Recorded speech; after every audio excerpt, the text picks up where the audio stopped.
훈맹정음 들어보셨나요? 시각장애인을 위한 우리나라 최초의 한글 점자인데요. 지난해 인천시가 신청해 국내 첫 장애인 문화재로 등재됐습니다. 그런데 4개월이 지난 지금 훈맹정음에 대한 연구는커녕 제대로 된 보존 관리조차 받지 못하고 있습니다. 윤총 기자가 한 뼘 더 들어가 봤습니다. 국가등록문화재 801호 훈맹정음. 우리말을 쓸 수 없던 일제강점기. 강화 최신 송암 박두선 선생이 시각장애인을 위해 창안한 최초 한글 점자입니다. 지난해 12월 국내 첫 장애인 국가문화재로 등재되며 세상의 주목을 받았습니다. 4개월이 지난 지금은 어떨까? 종이와 철로 만들어진 문화재 48점은 이미 상당 부분 부식됐습니다. 여기서 더 훼손되기 전에 유물을 관리를 하고 보존하고.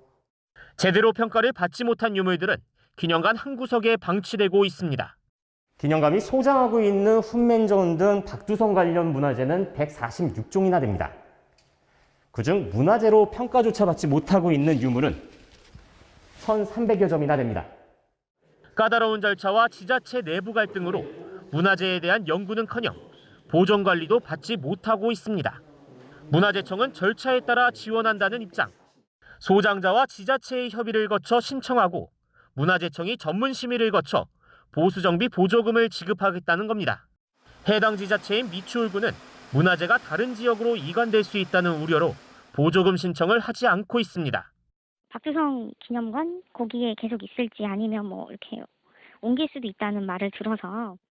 등재 당시 시끌벅적한 홍보를 펼친 인천시는 문화재를 놓고 부서끼리 책임 떠넘기기를 합니다.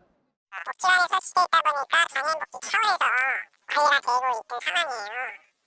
유물을 소장한 송암 점자도서관은 묵살 속에서도 인천시에 여러 차례 전문 인력과 예산을 요청했습니다. 개선안을 제출할 수 있는 기회가 있기 때문에 얘기는 했지만 그런 행정적인 부분들이 쉽게 풀리는 건 아니잖아요. 국내 첫 장애인 문화재 훈맹정음. 외면과 책임 떠넘기기 속에서 귀중한 우리 장애인 사회의 일부가 사라질 위기에 놓였습니다. OBS 뉴스 윤총입니다. 이벤트로 그치면서 방치되고 있는 건 훈맹정음뿐만이 아닙니다. 훈맹정음을 창안한 박두성 선생의 생가 복원도 계속 미뤄지고 있는데 올해 인천시 예산에는 단 한 푼도 관련 예산이 편성되지 않았습니다. 이어서 정보윤 기자가 보도합니다. 인천시가 내년에 건립될 국립세계문자박물관에 훈맹정음을 전시할 계획이라고 발표한 건 지난해 12월. 소유권을 가진 인천시 시각장애인 복지연합회와는 정식 논의조차 없었던 발표였습니다. 저희가 그래도 이제 20년 넘는 세월 동안 저희가 기념관을 운영을 해왔고 유품을 관리를 해왔는데 일부의 어떤 부품 그런 느낌을 받아서는 안 된다. 인천시는 박물관 운영 주체가 국가인 만큼 시가 결정할 수 없는 사항이라고 뒤늦게 해명했습니다. 그 유물이 세계문자박물관이 이제 준공이 되면 그쪽으로 넘어갈지는 아직은 구체적인 협의가 돼 있는 상황은 아닌 것 같아요. 인천 강화군 교동도에 위치한 송암 박두성 생가터도 관리가 안 되고 있는 건 마찬가지. 공사 팻말대로라면 지난 10일에 이미 준공이 되었어야 하지만 오가는 인부의 그림자조차 찾아볼 수 없습니다. 지난 2018년부터 생가 복원에 착수했지만 3년이 지난 지금도 몇 가지 자재만 놓인 채 공터로 남아 있습니다. 함께 마련하기로 했던 기념공원도 지지부진한 상태입니다. 박남춘 인천시장이 현장을 찾아 지원 사업을 확대하겠다고 약속했던 것과는 딴판입니다. 박두성 선생님 같은 경우도 우리가 딴 거보다도 인물을 잘 기리는 것만큼 우리 정체성을 찾기 좋은 방법이 없다고 생각합니다. 그렇기 때문에 그런 거야말로 우리 시와 우리 군과 손을 맞잡고 꼭 해야 될 일이라고 생각합니다. 올해 인천시의 송암 박두성 선생 관련 사업 예산은 0원입니다. 앞서 박두성 선생 문화사업 선양회 지원 조례가 만들어졌지만 허울뿐이었습니다. 조례는 단체 같은 그런 게 있는데 사실은 조례는 유명무실한 조례가 되고였고요. 시각장애인들이 세상과 통할 수 있는 문을 열어준 송암 박두성 선생. 지자체의 무관심 속에 박두성 선생의 정신을 계승하고 되새길 수 있는 문은 점차 닫히고 있습니다. OBS 뉴스 정보인입니다. 지금부터는 훈맹정음 관련 보도를 취재한 유은총 기자와 스튜디오에서 이야기 나눠보겠습니다. 자, 유 기자, 보도를 통해서 송암 박두성 선생과 등록 문화재로 등재된 훈맹정음이 귀중한 우리 역사라는 걸 다시 한번 깨닫게 됐는데 어떻게 이런 상황에 놓이게 된 건가요? 예, 송암 박두선 선생과 훈맹정음은 우리 근현대사를 보여주는 중요한 인물이고 문화유산입니다. 특히 평생 시각장애인 교사로 헌신하며 최초의 한글 점자를 만든 송암 박두선 선생은 인천 출신인데요.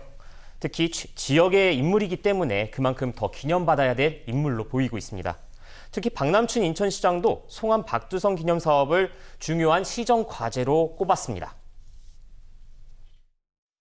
박두성 선생님이 사실은 우리 시각장애인에게 있어서는 세종대왕 같은 분이잖아요. 훈맹정음을 만드셨잖아요. 그런 사업들 같은 것도 같이 체계적으로 잘 해가야 된다. 예, 하지만 실천으로 이어지지 못했습니다. 강화교동 박두성 생가복원은 지지부진하고 인천 남동구에 위치한 송암 박두성묘는 방치되어 있습니다. 지난해 기념사업회가 법인이 됐지만 이렇다 할 만한 실적은 없습니다. 앞서서 제정된 기념사업 지원 조례 역시 특정 단체만을 지원하게 돼 있어 다양한 기념활동을 막고 있습니다. 결정적으로 올해 사업 예산 전액이 삭감됐습니다. 네. 게다가 훈맹정음 연구도 제대로 이루어지지 않고 있다고요? 네, 결과적으로 훈맹정음을 연구할 현장 학예 인력이 없기 때문입니다. 유물을 소장한 송암 박두성 기념관은 인천시 장애인복지과 소속 시설입니다. 한 해에 지원받는 예산은 고작 565만 원인데 대부분 행사 비용일 뿐 연구 관련 예산은 없습니다. 이번 문화재 등재 과정에서도 학예사가 아닌 기념관 복지사가 자료 수집부터 그리고 또 전문위원 섭외까지 도맡아 했습니다. 현재 기념관에 가장 필요한 거는 이 기념관에 있는 유물들을 보존, 관리, 연구할 수 있는 전문적인 인력이 필요합니다. 네. 자, 어떻게든 문화유산이 더 방치되는 걸 막아야 할 텐데 무엇부터가 문제일까요? 예, 문화재보호법은 고의로 훼손하지 않는 이상 정부, 그러니까 문화재청이 직접 나서서 제재할 수 없습니다. 1년에 한 번 정기점검은 진행되고 있지만 관리 잘 해라 라는 수준밖에 미치지 않는 권고입니다. 임의로 이렇게 문화재의 현 상태를 바꾸는 거에 대해서 이런 벌금, 징역이나 벌금 규정이 있고요. 인천시도 훈맹정음이 복지 영역에 있는 문화재인 만큼 부서별 명확한 업무 분장을 해주지 않는 이상 직접 나서기 어렵다는 입장입니다. 하지만 의지만 있다면 지원 방법은 얼마든지 있습니다. 인천시나 또는 크게 보면 대한민국 국가 차원에서 이것을 경비를 보조해 줄 수 있고 그다음에 전문 연구 인력을 확충시켜 줄 수 있는 이런 인식의 변화, 인식의 전환이 있어야 되지 않을까라는 생각이 듭니다. 네, 특히 보존 관리가 시급합니다. 현재 문화재 상당 부분 부식이 진행되고 있는 상황입니다. 전문가들은 유물 보존 처리는 물론 도서 유물 내용에 대해 디지털 데이터베이스를 만들어야 한다고 조언합니다. 네, 자, 좀 늦은 조치가 아닐까도 싶은 만큼 서둘러야겠는데요. 현재 문제점만 개선된다면 위기를 기회로 바꿀 수 있습니다.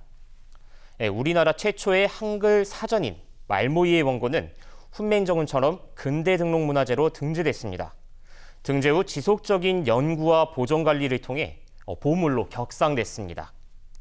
네, 관심을 갖고 꾸준히 연구에 투자한다면 훈맹정음에 숨겨져 있는 가치를 새롭게 발견할 수 있을 겁니다. 네, 정부 당국과 인천시를 비롯한 자치단체의 꾸준한 관심과 지원이 필요해 보이네요. 유 기자 수고했습니다.